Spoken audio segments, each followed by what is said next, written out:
Halo Bu, jadi kami akan mengerjakan perkenalkan kami. Yeah, yeah, yeah, yeah, yeah. That's the way every day goes. Yang kamu ketahui tentang layanan keuangan digital itu apa? Misalnya mungkin fleksibel atau dompet digital gitu. Layanan keuangan digital. Ya itu bisa mempermudah kita, misalnya kalau mau bayar kan nggak usah buka dompet kan langsung ada di scan apa di kris atau apa itu kan lebih gampang. Kalau Punya kuota.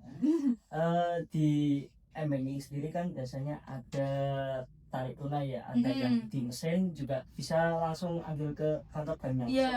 Begitupun tarik tunai kan. Iya. Itu karena lebih nyaman yang mana lebih narik ke mesin ATM. Ke mesin ATM-nya daripada ke banknya. Kalau kan ke banknya harus ngantri dulu meskipun nggak lama, terus juga semisal jaraknya nggak deket kan males ya, mager apalagi saya orangnya.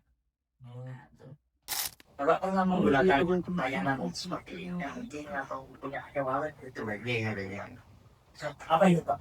Banking punya banking BSD, punya banking BRI.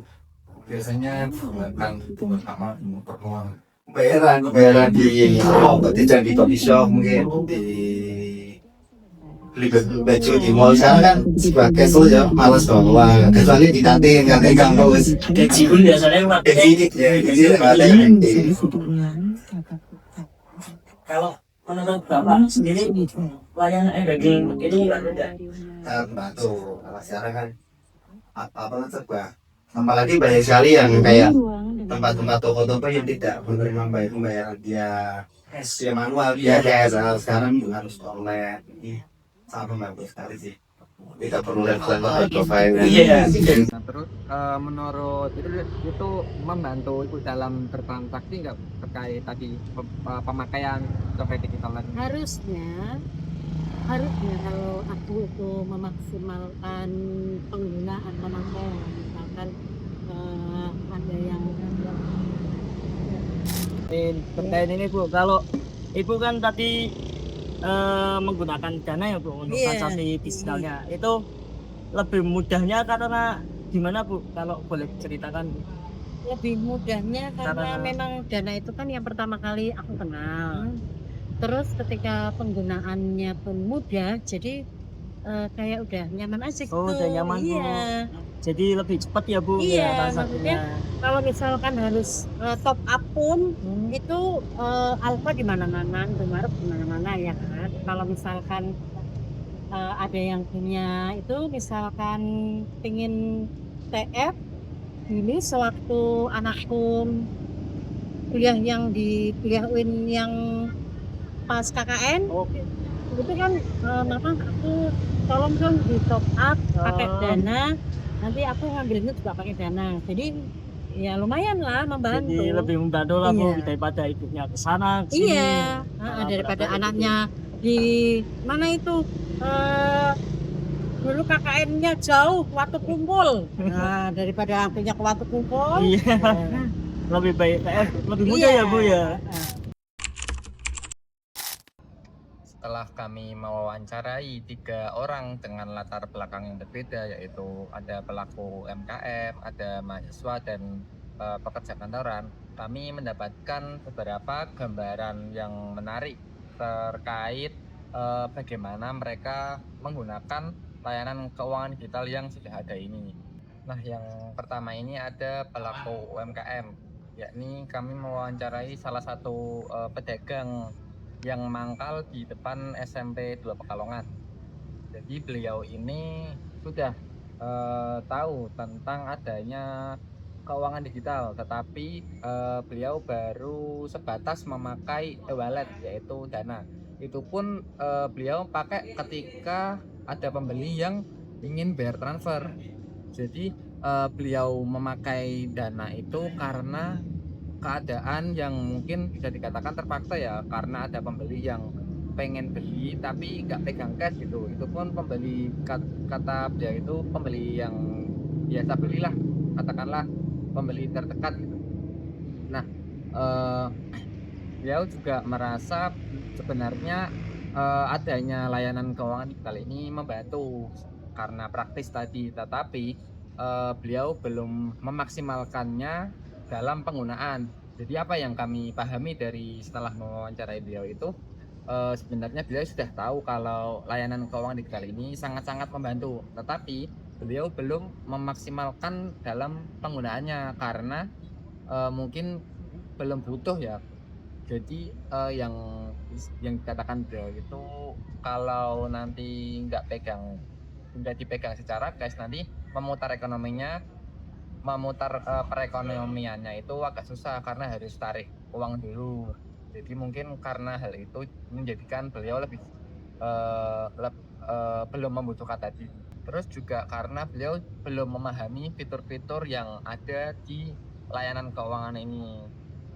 Untuk harapan ya beliau merasa untuk layanan keuangan ini udah cukup sih. Jadi mungkin cuman literasi digitalnya yang perlu yang perlu digencarkan ya oleh bank yang ada di Indonesia maupun siapapun itulah.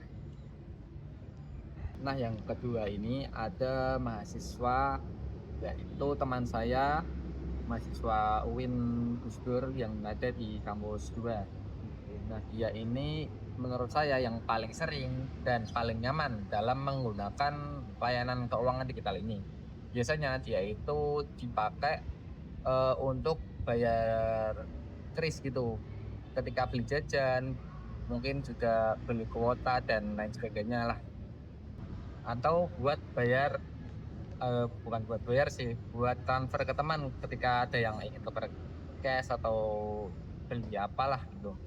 Menurutnya layanan keuangan digital ini sangat-sangat membantu bagi para Gen Z gitu, bagi kami gitulah gitu ya. Jadi dia merasa terbantu karena Gen Z itu katanya nggak suka pegang uang cash gitu bro. Jadi ya sangat-sangat terbantu lah. Karena kan jadi ketika keluar pengen ke coffee shop atau sekedar beli jajan cilok atau apalah, itu nggak perlu bawa tas gitu ataupun bawa dompet. Jadi cukup bawa HP, yang penting punya kuota, ada saldo, nah tinggal beli itu. Terus kan yang kami tanyakan ada kekhawatiran yang yang dia khawatirkan itu mungkin hanya ketika salah transfer aja sih, mungkin harus ada fitur yang lebih bisa supaya pengguna layanan keuangan digital itu bisa memastikan dulu kalau ini udah benar gitu loh. Jadi dia tuh takut salah transfer karena uangnya nggak bisa kembali darinya. Nah, untuk harapan kedepannya temanku ini pengen pajak atau biaya admin itu dikurangi dan mungkin lebih digital lagi ya biar lebih membantu. Nah, yang ketiga ada pekerja kantoran atau kita mewawancarai salah satu staf yang ada di kampus 1 UIN Kiai Abdurrahman Wahid ini. Menurut beliau lebih sering menggunakan layanan keuangan digital untuk membayar listrik atau membayar internet, pulsa, dan kebutuhan lainnya. Menurut beliau menggunakan layanan ini karena lebih praktis dan efisien. Nah, beliau berkata juga kurangnya edukasi ke masyarakat. Nah, maksudnya gini, untuk layanan ini aslinya sudah bagus, cuman perlu edukasi untuk masyarakat atau orang awam yang belum tahu tentang layanan keuangan digital ini. Nah, untuk harapan beliau juga bercerita gini. Nah, beliau juga sering mendapatkan link yang di-share oleh orang yang tidak dikenal. Takutnya beliau link itu bisa menyadap akun layanan keuangan digital dari staf kantor tersebut gitu. Nah, untuk harapannya keamanan di layanan keuangan digital ini lebih dikembangkan lagi dan edukasi ke masyarakat atau literasi dari bank bisa dikembangkan dari bank atau layanan keuangan digital. Nah, dari ketiga wawancara tersebut kita bisa lihat bahwa layanan keuangan digital ini sudah mulai akrab dengan masyarakat walaupun pemahamannya masih berbeda-beda.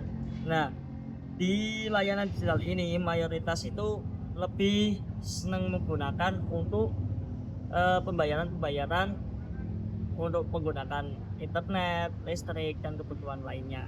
Secara umum layanan fintech ini itu udah sangat baik di kalangan masyarakat, tetapi juga harus perlu dikembangkan karena banyak sekali orang yang masih kesulitan dalam penggunaan layanan ini, terutama orang tua yang minim literasi dan orang yang jarang berurusan dengan layanan ini.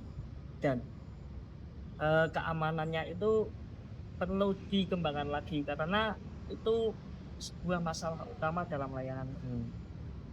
Nah, terus dari kami mungkin ada beberapa rekomendasi ya buat layanan keuangan digital ke depannya gitu.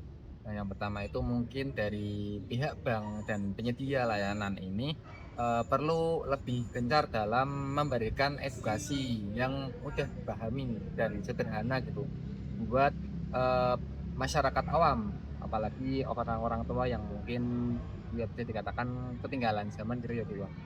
Terus yang kedua untuk keamanan aplikasi itu perlu ditingkatkan. Mungkin karena tadi ya dari wawancara kami kan juga ada yang takut ya tentang adanya link-link scam gitu Bu. Jadi mungkin untuk keamanan aplikasi atau keamanan pelayanan digital ini perlu ditingkatkan lagi. Kemudian yang ketiga itu eh, untuk biaya admin atau mungkin pajak itu bisa dibuat lebih terjangkau gitu ya Bang. Soalnya kan eh, menurut kami itu juga salah satu yang menjadi keluhan dalam penggunaan layanan ini ya Bu. Jadi mungkin itu direkomendasi dari kami. Nah, mungkin itu hasil dari kesimpulan wawancara kali ini. Semoga wawancara ini dapat